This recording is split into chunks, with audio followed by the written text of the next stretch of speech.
What's going on, Griffins? It's Mr. G, and it's time for some more computer science today. So let's get started right away. I'm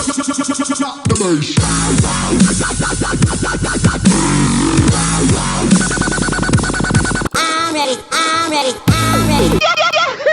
Awesome. So today we're going to be talking about the internet, what the internet does, and how it exactly works. So our objective for today is a little hedgehog surfing the internet. It says, Woobat, Griffins will be able to explain how the internet functions. So we use the internet every day, yet many of us have no clue how it actually works, right? We take it for granted that we can just Google anything we want to know and boom, it comes up, right? So today, we're going to be good computer scientists. We're going to understand how the internet works so that maybe one day we can also contribute to it as well. So, like I said earlier, why do we care? Do you even know how the internet works? It's very mysterious. So, people have made billions of dollars understanding how the internet works. Jim Clark founded WebMD, where a lot of people look up like symptoms to their health. He also made a web browser that people used early on and sold to Yahoo. He's made $2.7 billion from that. Larry Page and Sergey Brin founded Google, which has its own internet provider and innovative web browser, lots of different applications. They are at a net worth of, when I made this, $787.6 billion. So, as I always say, here comes the money. Here we go. Money talk. Here comes the money. Money. Dollar. if we know how the internet works, then maybe one day we could also be as rich as these people here. So, what is the internet, right? And you have Patrick here, he says, we have the technology. What is the internet? Internet is a collection of computers connected together through servers that send information to each other, right? The internet is what connects my computer to your computer to everybody else's computer in the world. Imagine the internet is like the mail service or the US Postal Service, right? But really, really, really fast.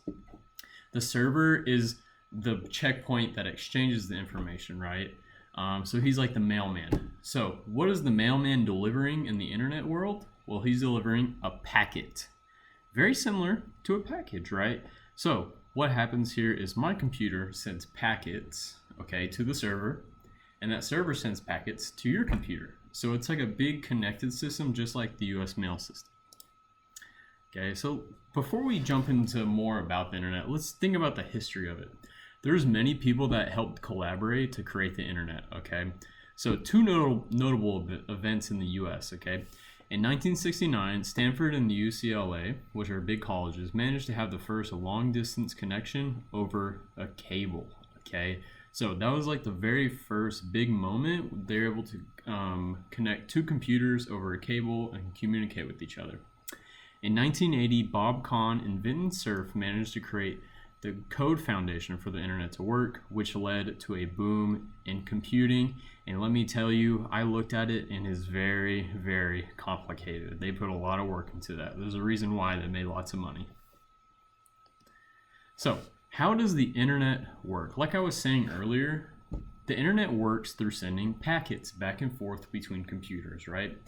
Packets are very, very large. So they had to be broken down into smaller bytes, right? So what happens is, and we'll use an example in a second. My computer, okay, wants to send you an email. What my computer does, it takes that email, it breaks it down into pieces, okay, and then my internet sends it to a server. That server takes all the packets in, it finds out where it needs to go, and then it sends it out to your computer through the internet. The reason they break it down is because the internet can't take the whole packet and then send it at once. So for example, imagine if a mailman has a 400-pound package. He is not able to carry it by himself. So he opens it up and breaks it into 5-pound pieces. He delivers each piece at a time, and at the end of the delivery, it's still the same package. It just doesn't come all at once.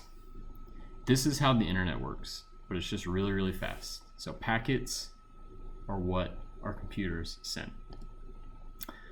But how do packets get from the computer to that server, right? Who is the actual mailman carrying that to the server, right? So there's 3 different types of internet connections, okay? And we'll talk about those. There's Wi-Fi, which is wireless, a cable or DSL, which we use a cable to connect to the internet, and fiber optic cables, which we'll also talk about. Another thing to know is that computers have addresses just like our houses, and those are called IP addresses, which is internet provider addresses.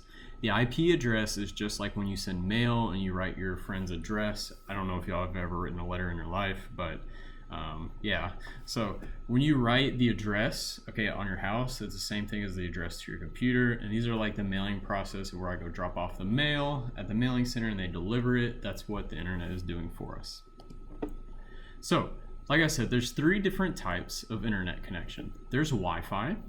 Wi-Fi doesn't require cables. Its signal bounces all over the place. The packets can get lost pretty easy, but it's very, very convenient, right? I don't have to have a cable on my computer. I can just open it on my laptop and go. The second type is a cable or DSL. This one's a lot better than Wi-Fi in connection, but you have to be connected to a wire through the wall. The third one, and this one is really uncommon, but it is awesome, is fiber optic cable. What a fiber optic cable does is it runs through the ground and it runs all the way up to your computer and connects in. And what it does is, since it's made of a different material than regular cables are, it's able to send the message super, super fast. So these cables have been becoming very popular, and Google has made a lot of them, and I hope they were coming to Tulsa, but they're not. So I'm sad. And looky here. We have the keyword of the day. Today's keyword is Spider-Man, my favorite superhero, by the way. That'll be your answer to your keyword question. So, just to end on some key points here, okay?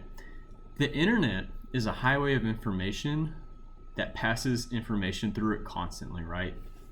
The information has to be broken down into small pieces called packets. These packets are sent to a server, and the server sends them to the computer it needs to go to. And the internet has completely changed how we function in our day-to-day lives, and many of us don't know how it works, and now you do. So, your guided practice today, and I'm actually going to show you how to do it. You're going to play the internet game. Now, what the internet game is, okay, and in your Wiser presentation, you're going to have a link. Okay, you're going to come up to a game like this, and what you're going to do is you're going to press play. Now, this game is 3-dimensional and in first person. So, you use your mouse to move around and look around, and you use the keys. You can use the arrow keys, or you can use W, A, S, even though I like to use the arrow keys, but you can walk around the game, okay? So what you're going to do in the game is you're going to follow the arrows little ways at the start, and you're going to go to wherever it tells you. Once you get to the X, you're going to press on the button you're going to use, and then it's going to have you answer some questions here, okay? And you'll do this a few times as well. So the first question here is, who created the internet? We already talked about this. It was Con Invent Surf, so you'll press that. Which video has 4.1 billion videos on YouTube? That was Despacito. And you'll keep going on as well. Okay, through this, there's more things we can do in this game. It's relatively short, but I'll leave that for you to finish. What you need to make sure is you know what the message says at the end of the game, okay? That message at the end of the game is going to tell you what the answer is to the question. Okay, and lastly, you'll have an exit ticket of some questions here, some definitions, and then explaining what a packet is and what servers do. So, as always, if you are in trouble, then I recommend, or not trouble, but if you're having problems with your work, stop it. Get some help. And come to my office hours from 12 to 1 p.m. on my Zoom call. You can ask all the questions you want. I am Mr. Gardner, and as always, have fun. I'm ready.